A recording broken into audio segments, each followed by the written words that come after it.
Isang pinagpalang araw sa inyong lahat. Tayo po ay magninilay sa salita ng Diyos, ang pinagmumulan ng awa at tawa ng ating buhay, ang salitawa. Mga kapatid, hindi po ba ang sarap ng pakiramdam na pinagkakatiwalaan ka? At yung pagtitiwala na to ay nangangahulugan na tayo ay tapat, responsable, at tayo po ay mahalaga sa taong nagbibigay ng tiwala. Ito po ang nais na ipaalam sa atin ng Diyos sa ating Ebanghelyong ngayong araw na ito. Nagbigay si Jesus ng talinhaga sa kanyang mga alagad. At dito po tinanong ni Pedro, ang talinhaga ba na ito ay para lamang sa kanila o para sa lahat?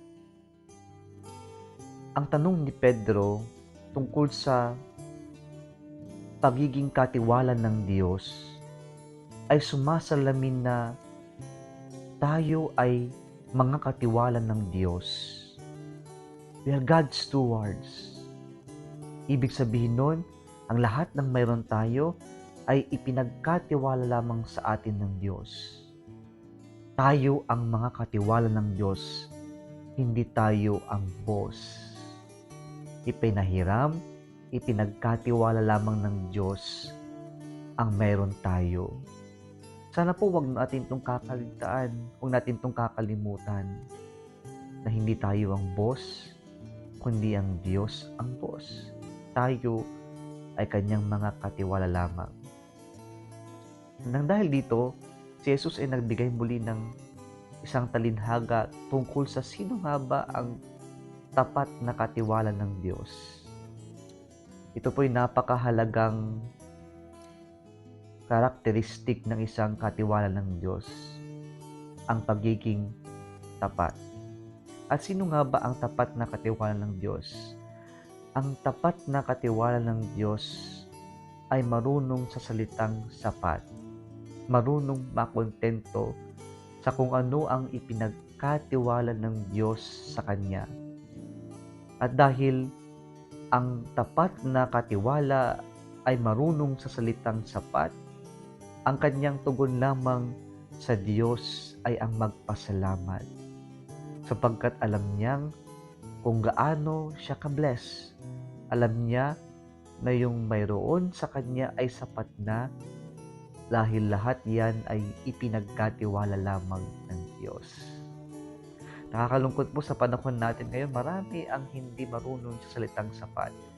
Marami sa atin ang gusto ng more in life, na para bang laging kulang tayo at wala nang sapat.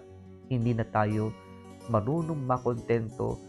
Kaya po kapag nagsawa na tayo, kapag nakulangan tayo, naghahanap pa tayo ng iba sapagkat hindi na natin makita kung kailan at gaano ang sapat.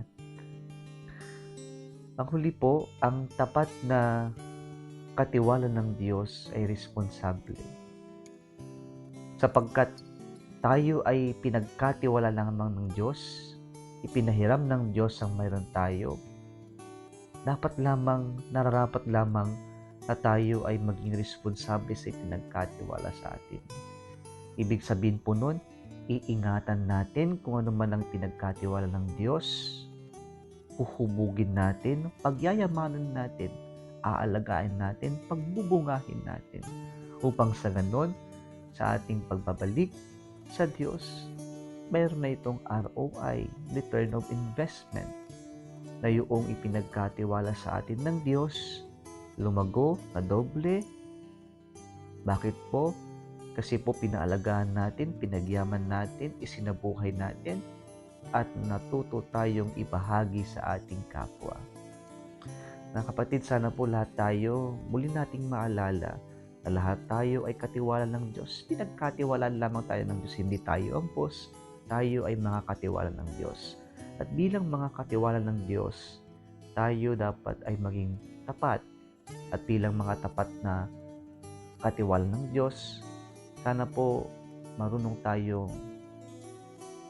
sa salitang sapat, makontento at magpasalamat, at maging responsable sa ipinagkatiwala ng Diyos, ingatan, pagyamanin, at pagbungahin upang sa ganon, sa ating pagbabahagi ng ipinagkatiwala ng Diyos, diyan po nag-uumpisa ang ROI ng Panginoon.